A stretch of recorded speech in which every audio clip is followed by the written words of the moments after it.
ऐसो पंचनमुकारो सब पावपणासनो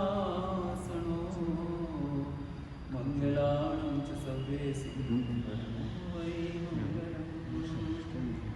मंगलं भगवान् वीरो मंगलं भगवान् प्रभु मंगलं स्थूलभद्राद्याश्च नमोऽस्तु मंगलम् जय जगजीव जोनिवियाणं जगगुरु जगानन्दो जगन्नाथ जगबन्धो जय जगप्रिया जय सुहाणं भगवो तीर्थराणं पक्षिमो जय जय गुरुलोगानं जय महापावीरो ओंकारविद्यसंयुक्तं नित्यं ध्यायन्ति योगिनं कामदं मोक्षदं सिंहम् ओंकारामूलम् अज्ञानतिमिरान्धना ज्ञानाञ्जनशलाकया नेत्रमुमीलितं येन तस्मै श्रीगुरवे नमः तस्मै श्रीगुरवे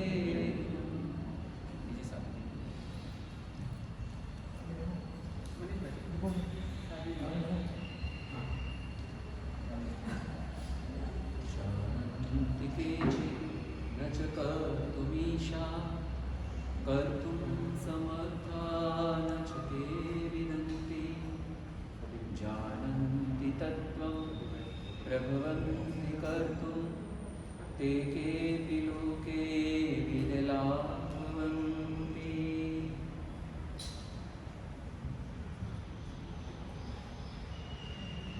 चिदानंद जी महाराज जगत के अंदर 4 तरह के जीवों का स्वरूप बताया है। समूचे विश्व में मात्र 4 तरह के जीव हमें मिलेंगे। पहले नंबर के जीव जो जानते हैं और करते भी हैं। दूसरे नंबर के जीव जो जानते हैं लेकिन करते नहीं, अथवा तो कर सकते नहीं। तीसरे नंबर के जीव जानते भी है, जानते भी नहीं है और करते नहीं है। चौथे नंबर के जीव जानते नहीं है लेकिन करते हैं। क्या जानते हैं क्या करते हैं उसकी बात अगर समझे, आत्मा प्रभव, धर्म अधर्म, सुख दुख की सत्य परिभाषा, इस तथ्य को जो जानते हैं लेकिन फिर भी कर नहीं सकते अथवा तो करते नहीं, ऐसे कौन से लोग हैं जो धर्म को जानते हैं फिर भी करते नहीं है अथवा तो कर सकते नहीं? तो क्या पहले नंबर के जीवों के अंदर हम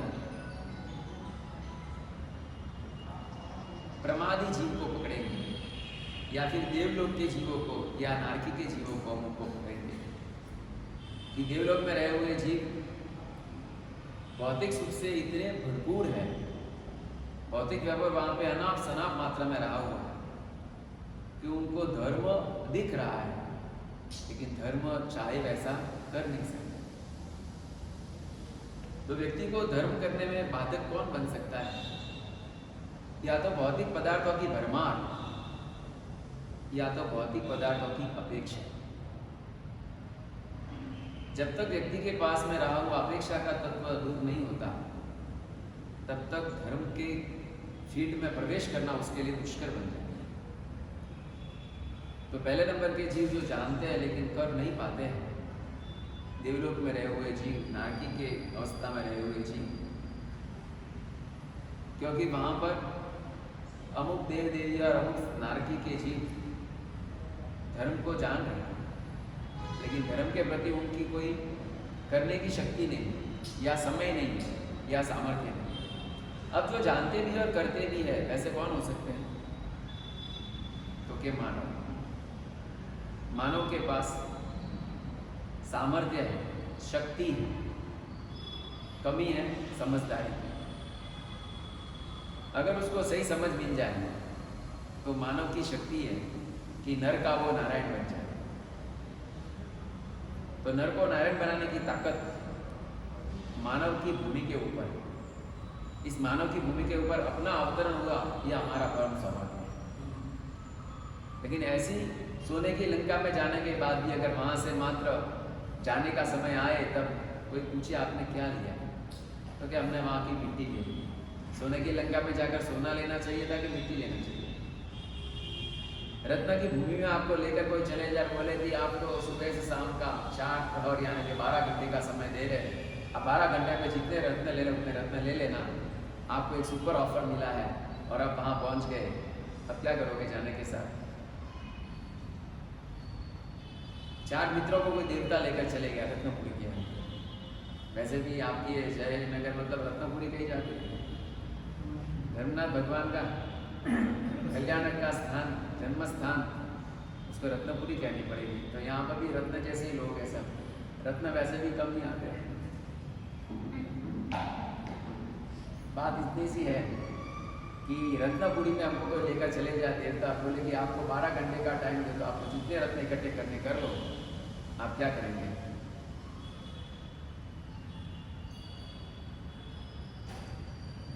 तो समझो रत्नपुरी में आप गए और जाने के साथ आपने वहाँ के सुंदर झरने बहते दिखे, आपको सुंदर सरिता बहती दिखी, अद्भुत वहाँ की हरियाली उत्पन्न देखा, जंगली पशुओं को चढ़ते फिरते देखा और एकदम सुनहरा नील गगन आपन ने देखा, सुंदर उड़ते हुए कलरव करते हुए पक्षी देखे और आपका मन वहाँ पे लुभावना हो गया। आपको लगा कि ऐसा वातावरण, ऐसा माहौल, ऐसा एटमॉस्फेयर मैंने कभी नहीं देखा है, जरा उसका एंजॉय करो। क्योंकि रत्न लेने में मिनट कितनी लगती है, रत्न के ढकले इधर ही पड़े हैं, मिनट कितनी लगती है, मात्र चंद मिनट में काम हो जाएगा। और ऐसे 12 घंटे तो रत्न लेने हैं नहीं, थोड़ी देर के लिए लेने हैं। तो थोड़ा यहाँ का खुशनुमा वातावरण जरा एंजॉय करें। आदमी की सबसे बड़ी बीमारी एक ही है, उसको हर बात में एंजॉय शब्द चाहिए। लेकिन एंजॉय शब्द क्या बोलते हैं आपको मालूम है? एंजॉय शब्द का मीनिंग क्या मालूम? EN मतलब कि एनर्जेटिक, एनर्जेटिक जॉय, उसको क्या बोलते हैं? एंजॉय। हमने उसको मात्र बाह्य तत्व समझा है। श्रवण भगवत एंजॉय करते हैं कि सौरव करते हैं? भाई रोते हैं कि सुखी होते हैं श्रवण भगवत? हमको एक ही बात, हर बात में हमको एंजॉय करना है, एंजॉय करना है, लेट इट, इसमें कोई हमारा कोई विरोध नहीं है। लेकिन एंजॉय का तरीका तो समझो। अपने सुख की पसंद ऐसी नहीं होनी चाहिए कि और व्यक्ति दुखी हो जाए। अपने आनंद का सहारा किसी के मृत्यु का आधार नहीं बनना चाहिए। अपनी वस्तु की पसंद किसी को दुखी करने में मजबूर बन जाए, वैसी पसंद नहीं होनी चाहिए। सुखी होने की बनाई नहीं, हम भी सुखी बनने के लिए निकले। बोलो भाई, सुखी बनने के लिए निकले कि दुखी बनने के लिए निकले? तो आप तो ऐसा गाना गाते हो कि दीक्षा लेनी मतलब लोहे के छेने चबाना। लोहे के छेने चबाना, तलवार की धार पे चलना। अभी जो भी लोग मिलते हैं हमारे साहब, मैं अन कलिकाल में तो थे ही सकी हूँ। ये जो कलिकाल चल रहा है इसमें तो आप ही सुखी हैं। रोड पे चलता हुआ भाई और भाई भी आमने सामने मिलते नहीं। भाई आया बॉम्बे से तो अपने घर में भी बुलाने में उसको शर्म आती। सही बात है। सगा भाई, अरे सगे पिता बॉम्बे से आ गए, तो भी बेटा सोचेगा नहीं पिताजी आप घर में होता, इनका टाबरिया है। ये स्वार्थ की दुनिया प्रकट हो रही है। सगे पिता को या सगे भाई को या सगी मम्मी को भी घर में बुलाने के लिए पुत्र वधू या बेटा सोच रहा है कि ये दुस्साहस नहीं करना चाहिए, इसको दुस्साहस मत करना। जैसे कि पुण्य तत्व और पाप तो कहीं पे अलोप हो गया, मात्र करुणा तत्व चाहिए। थोड़ी दिन पहले केस आया, एक स्त्री को प्रेग्नेंट थी, मतलब और उसके 2 संतान हुए, ट्विंस। स्त्री स्वयं कोरोना पेशेंट, तो 100% दोनों बच्चे पॉजिटिव ही होने चाहिए। आश्चर्य ये हुआ, दोनों ट्विंस, एक पॉजिटिव एक नेगेटिव। डॉक्टर समझ नहीं पाया कि क्या होगा। जहां पे डॉक्टर भी समझ अलोप हो जाए, समझना पुण्य तत्व और पाप तत्व काम करे। जैसे शरीर की इम्यूनिटी बनाने की आवाज उठ रही है, वैसे मैं कहता हूं पुण्य की इम्यूनिटी क्यों नहीं बढ़ाते? पुण्य का प्रभाव अपने आप में अकाल्पनिक, पुण्य के प्रभाव से अचूक हम इस वॉर में विजेता बन सकते हैं। ढीले पड़ने से काम नहीं होता, दीन बनने से काम नहीं होता, इंफीरियरिटी कॉम्प्लेक्स लाने से काम नहीं होता, खुमारी सुपीरियरिटी कॉम्प्लेक्स साहस से जीते। हम तो ऐसे कायर बुजदिल बन गए जैसे छोटी बिल्ली बन गई।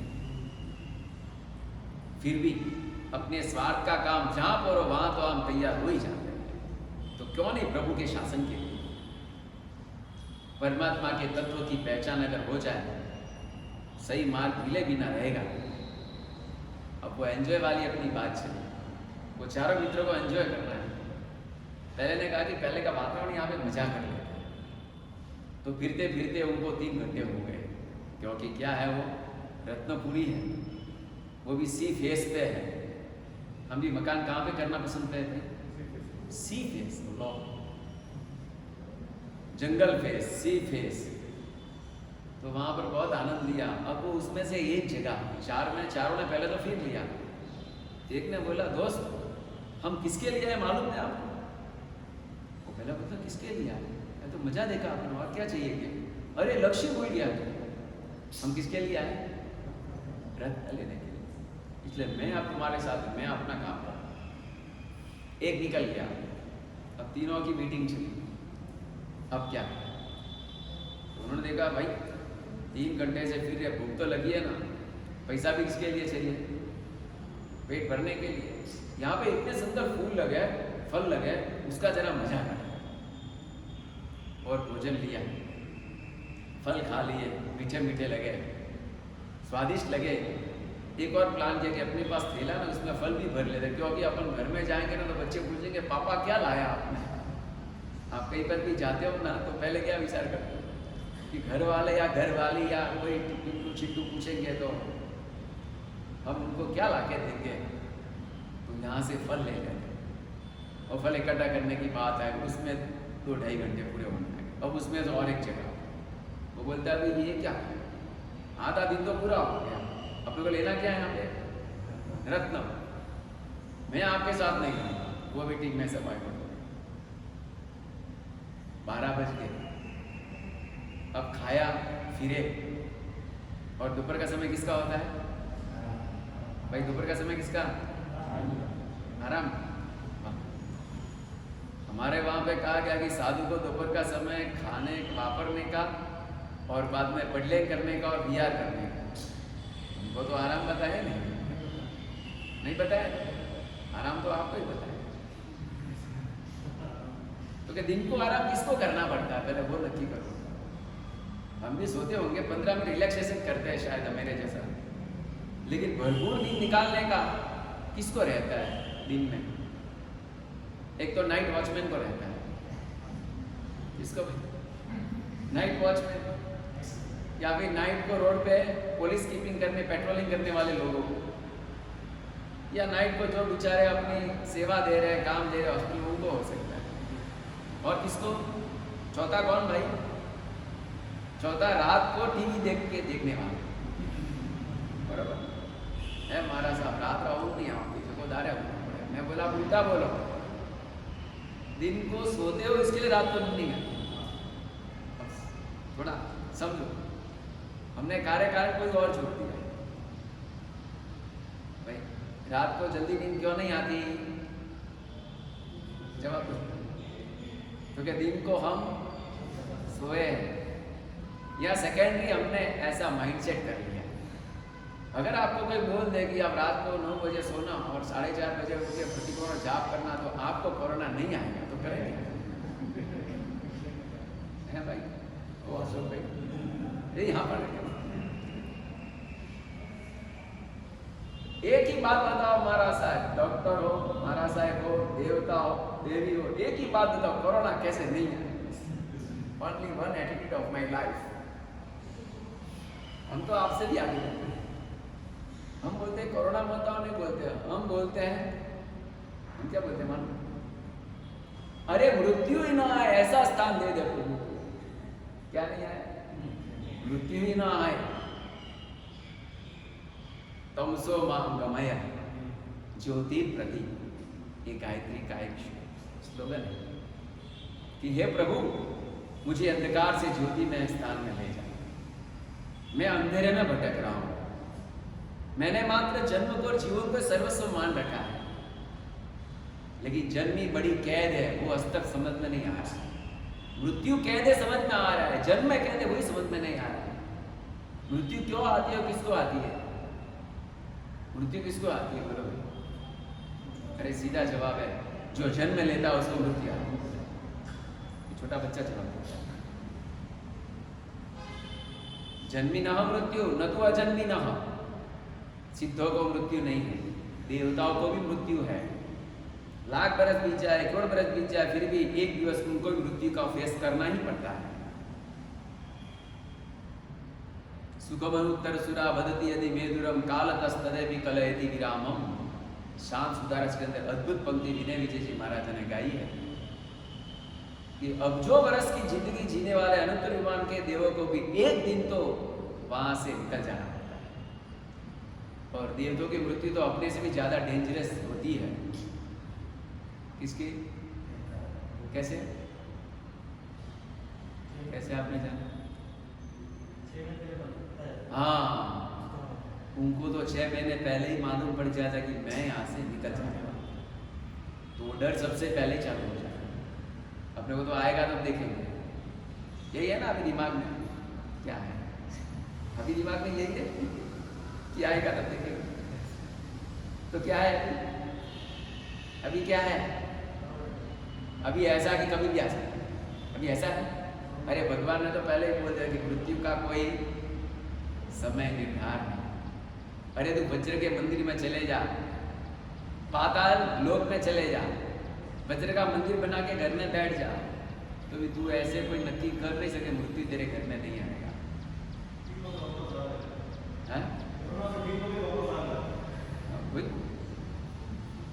बहुत से आ रहे, बहुत से, लेकिन मृत्यु के लिए कोई ये तरीका नहीं है बचने का। शास्त्रकारों ने ये कहा कि तू वज्र का घर बना के बैठ जाएगी, मेरे को मृत्यु आएगा तो वज्र का घर होगा तो अंदर नहीं आएगा।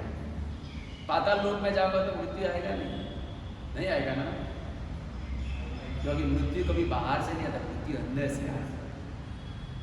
तो बाहर से आएगा तो आपका लॉजिक बरोबर है कि मैं वज्र का घर बना के बैठ जाऊँ तो मृत्यु नहीं आएगा, पाताल लोक में जाऊँ तो मृत्यु नहीं आएगा। लेकिन मृत्यु बाहर से आता हो तो ना, मृत्यु आता कहाँ से? अरे मृत्यु अंदर से प्रकट होता है, जन्म भी अंदर से प्रकट होता है, मृत्यु भी अंदर से प्रकट होता है। जीवन भौतिक है और उस जीवन को जीने की कला मिल जाए तो जीवन भी आध्यात्मिक बन जाता है। आज हम इतने 3 महीने से आपकी दुनिया में जी रहे हैं। बीच में कहीं संग में बाउंसी पांडे चाचू क्या है भाई? बाउंसी चाचू हैंग तो नीचे वो करे। मैं बोला देखो भाई, आप लोग भी मृत्यु को हथेली में लेके चल रहे हो, हम भी चलेंगे, इसमें है क्या? आप भी किस में लेकर चल रहे हो? हर एक आदमी हर एक किस दृष्टि से देख रहा है। शायद इसमें हो सकता है, शायद इसमें हो सकता है, यह भय गलत, सावधानी सही। Fearing is wrong, daring is good, prevention is very right. उसका कोई विरोध नहीं। खुशी से आओ, बैठो, सुनो, रीति नियम पालो, औरों को बुलाओ, प्रवचन सुनेंगे, उनका दिल खुश होगा। भय को निवारण करने का औषध और कोई किसी डॉक्टर के पास नहीं, मात्र गुड काउंसलिंग में है। और प्रवचन माने गुड काउंसलिंग, और है क्या? बाकी जहां का दुनिया में जाओ यही समाचार, यही बातें सुन सुन के हम पैनिक ज्यादा हो रहे हैं। आधे तो इससे ही बिफोर टाइम चले जाते हैं, है ना? ऐसा डिप्रेशन में जाते हैं और हर किसी को इसी नज़र से देखते हैं और उससे उसके श्वास कम होते हैं।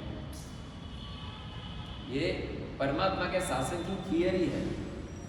मृत्यु बिना अवसर यानी बिना कारण भी होने के, बिना आयुष्य कर्म पूरे होने के पहले मृत्यु होने के कारण में 8 कारण बताए गए।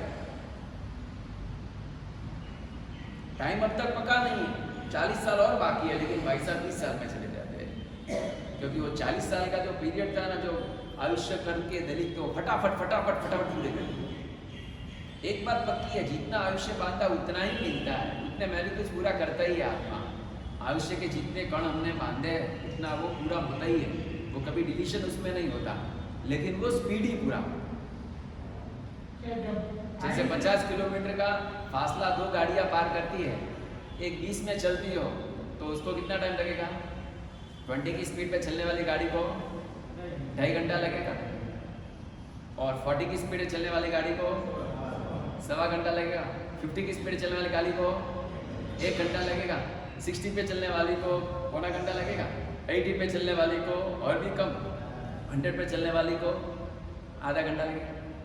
अब देखो गाड़ी जितनी भी है, 20 वाली, 40 वाली, 50 वाली, 60 वाली, 100 वाली, सब चल रही है, और फासला 50 किलोमीटर ही पार किया सभी ने, लेकिन एक पहले पहुंची एक बाद में पहुंची, तो कभी ऐसा नहीं कह सकती इसने कम फासला पार किया, इसने ज़्यादा फासला पार किया है। सब 50 किलोमीटर को ही पार कर रहा है, लेकिन एक की स्पीड ज़्यादा और एक की स्पीड। वैसे 50 आयुष्य वाले समझो 5 आदमी है, 50 वर्ष उनको जीने का, ऐसे उन्होंने मॉलिक्यूल्स आत्मा के अंदर बांध रखे, परमाणु जिसको बोलते हैं, परमाणु, कर्म रूपी अणु। अब एक आदमी ज़्यादा चिंता कर करके डिप्रेशन में आके इधर उधर विचार कर करके, खाने का वादा नहीं है, सोने की इच्छा होती नहीं, देखने की इच्छा होती नहीं है, हर दिन दिमाग में संताप चलता है, वो आदमी 50 साल का जो मॉलिक्यूल्स है वो 40 साल में, 30 साल में, 20 साल में पूरा।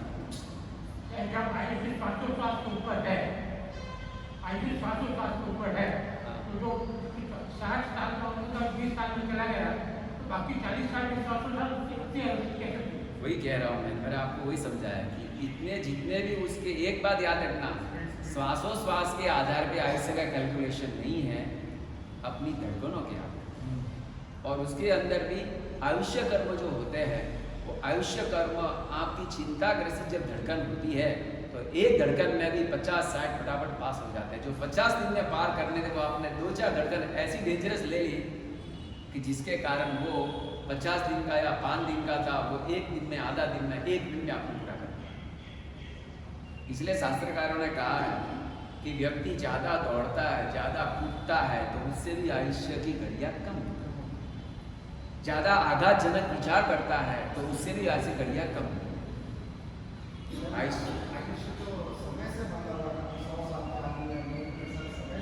वही व्यवहार से आयुष्य समय से बनता हुआ, निश्चय से आयुष्य कर्म सत्ता से बनता।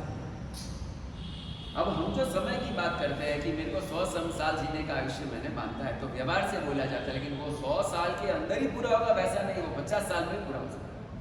क्योंकि उसके जो परमाणु होते हैं ना, जैसे आपको मैं एग्जाम्पल बताता हूँ कि वो रस्सा आता है, रस्सा, वो जुने जमाने में वो बीड़ी सिगरेट फूकते ना, तो उसको अभी लाइटर वाइटर नहीं था, तो उससे बीड़ी को बाहर रख के और वो जलती, फिर वो फूकते।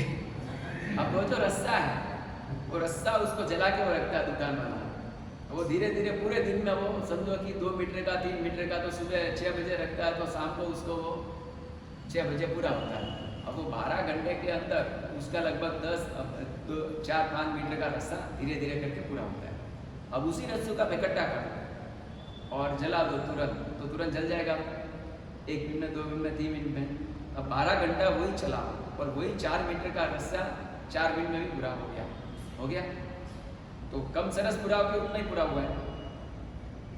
दोनों जले उतने ही है, जले उतने ही है, लेकिन टाइम में फर्क पड़ गया। तो कर्म के रस्सी के जैसे अपने कर्म परमाणु है, और वो कर्म जो है आयुष्य कर्म, वो अगर लाइन से चले विदाउट डिस्टर्बेंस, तो 100 ईयर्स आपको देंगे, जितने ईयर्स है वो देंगे। और अगर आपने चिंता ज़्यादा कर ली, टेंशन ज़्यादा कर लिया, आपको भी फीलिंग होता होगा, शरीर में जलन बढ़ जाती है, भूख कम हो जाती है, तो ये सब प्राण को कम करने के फैक्टर्स हैं। प्राण आयुष्य प्राण को कम करने के फैक्टर्स हैं, तो उसको हम थोड़ी स्पीड जला रहे हैं, जलेंगे उतना ही। आयुष्य कर्म कभी ज़्यादा आता नहीं है, कम होता भी नहीं है, जितना उतना ही रहता है। जो दलीय होते हैं, दलियों को जलाने का काम जल्दी से कर लिया कि बहुत चिंता कर ली, टेंशन कर लिया, तनाव कर लिया, बहुत सोच लिया, खाने का भाई नहीं, खाए तो पचा नहीं, या फिर नींद आई नहीं, तो इन सब कारणों से जो आयुष्य के मॉलिक्यूल से फटाफट जलने लगे। फटाफट जल जाने से वो आयुष्य 50 साल को जीने का हमको काम कर रहा था, वो खाली 40 साल में पूरा हो सकता। कहा हुआ तो 50 साल का ही हो, लेकिन काल से हम कम कर दिए, वो हमारी भूल हो गई। सत्कर्म की भी चिंता हो, आर्त ध्यान नहीं होना चाहिए। देखिए, वेदना और संवेदना में फर्क है। हम भी दो आंसू तो बहाते ही होंगे कि प्रभु आ विश्व ने महामारी थी, मुक्त करो। हम भी त्रिकाल भावना पाते हैं, उसके लिए शांति, लघु शांति में खास संकल्प रखते हैं। और रोज लघु शांति की एक श्लोक है, वो हम साधुवास 3 महीने से शाम को 7-7 समुदाय में बैठकर जोर जोर से बोलते हैं। हमारे मंदिर प्रयास सारे हम भी करते हैं। चामराजपेट के अंदर से प्रवेश किया, उस दिन से हमने वहाँ पे तीसरे दिन लगा कि कुछ ऐसा है, तो 2.5 घंटे का एक महान अभिषेक का कार्यक्रम। उसका प्रभाव कुछ तो हमें पता चला कि जब तक हम वहाँ पर थे 2.5 महीना लगभग रुके, एक केस नहीं आया। और ऐसी कुछ ना कुछ आयोजन हम भी मानसिक रूप से कर रहे हैं, हम चुप नहीं बैठे। कोई लोग एडमिनिस्ट्रेशन काम करते हैं, कोई प्ले ग्राउंड का काम करते हैं, कुछ ना कुछ तो करते ही। मैं साधु को बोला होगी आप ऐसे जाप करते रहे इस तरह से, क्योंकि ये शक्ति के प्रवाह से इसमें कुछ ना कुछ डेंसिटी कम होगी। तात्पर्य यह है कि यह जो शक्तियाँ हैं वो आत्मा के अंदर बहुत रही हुई है। अगर सत्कर्म की चिंता करें कि भाई कब जीवों का कल्याण होगा, सुबह उठकर रोज प्रार्थना करते हैं हम कि प्रभु आ विश्व ने महामारी थी, मुक्त करो। बाद में नौकरी आप भी करो, सुबह उठने के साथ 2 मिनट के लिए, 3 मिनट के लिए। नौकार की ऊर्जा सारे भारत में फैल रही है और सारे भारत को इससे मुक्ति मिल रही है। शांति समाधि की अनुभूति अपने लोग कर रहे हैं। वैसे 2 से 3 मिनट की चिंतन शक्ति खड़ी करो, सुबह भी करो, दोपहर भी करो, रात को भी करो, 3 टाइम करो। क्यों नहीं कर सकते? नहीं हो सकता कि भावना के अंदर शक्ति होती है। वो एक बार ऐसा हुआ था ना कि वो अमिताभ बच्चन कुछ कोई पिक्चर में एक्शन करके कुछ बड़ा उसको हादसा हो गया, तो उस समय ठहर लोगों ने एक ही कहा, प्रार्थना करो, प्रार्थना करो, प्रार्थना करो। बच गया, अब तक मना नहीं, चिंता।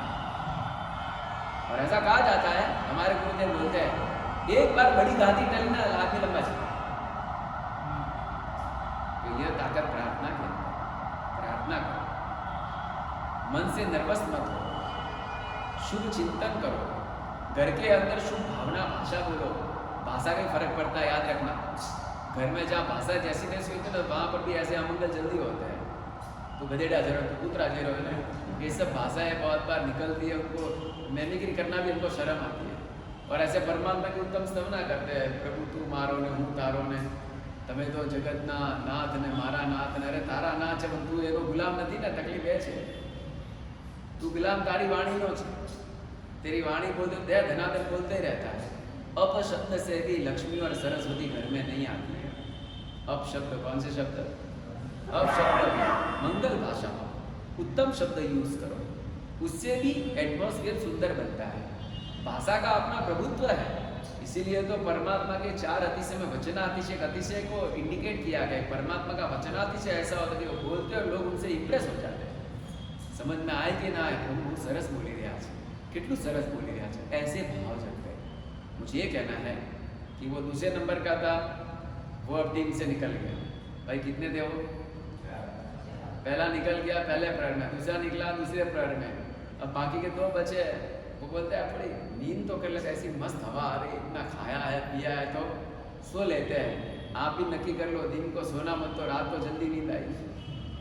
Early to bed and early to rise make man, बोलो भाई, हेल्थी एंड वाइज। वो वेल्थी मुंह में बहुत आ गया, इसके लिए हेल्थी तो वेल्थी। और वेल्थी भी बात सही है, बल आयोग्य ने बुद्धि बढ़े, ऐसा बताया गया। जो जल्दी सोते हैं, जल्दी उठते हैं, उनका बल, आयोग्य और बुद्धि और संपत्ति चारों कैसे बढ़ती है संपत्ति? तो क्या रात को सोएंगे तो रात को क्लब में जाएंगे नहीं, होटल में जाएंगे नहीं, खाएंगे तो पैसे बच जाएंगे। वो भी एक लॉजिक तो है, टेक्निकल पॉइंट। और पुण्य बढ़ेगा, क्योंकि आप जल्दी सोएंगे तो जल्दी उठेंगे तो ब्रह्म मुहूर्त में जाप करेंगे, साधना करेंगे तो पुण्य बढ़ेगा, तो भी संपत्ति बढ़ेगी। तो फायदे बहुत है। Early to bed early to, ये शास्त्रकार ने अपने जूने लोगों ने, अरे अमेरिका ने ये बताया था कि 9 बजे सुओ 5 बजे उठो तो आपकी उम्र 95 होती है। और सुबह 9 बजे खाना, 5 बजे खाना, बाकी खाना नहीं तो भी उम्र 95 होती है। वो न्यूमेरिकल पे चलते हैं, न्यूमेरिकल सिस्टम बोलते हैं इसको। जैसे कि वो महीने का कैलकुलेशन है, डेट का कैलकुलेशन, वो न्यूमेरिकल पे चलते, जैसे अपने वहाँ तिथि होती है ना, तो वेट बोलते हैं कौन सा तिथि है, 23, ओके फाइन, 5 अक्षर है, 23 बहुत अच्छा है, उसके ऊपर वो चलते हैं। उनका प्रेडिक्शन डेट के ऊपर होता है, अपना प्रेडिक्शन तिथि के ऊपर होता है। मुझे ये कहना है कि तीसरे वाले दो थे, उनको लगा आराम कर लेते, आराम कर लिया, अब खाली 3 घंटा बाकी है। टाइम हो गया आपने भाई,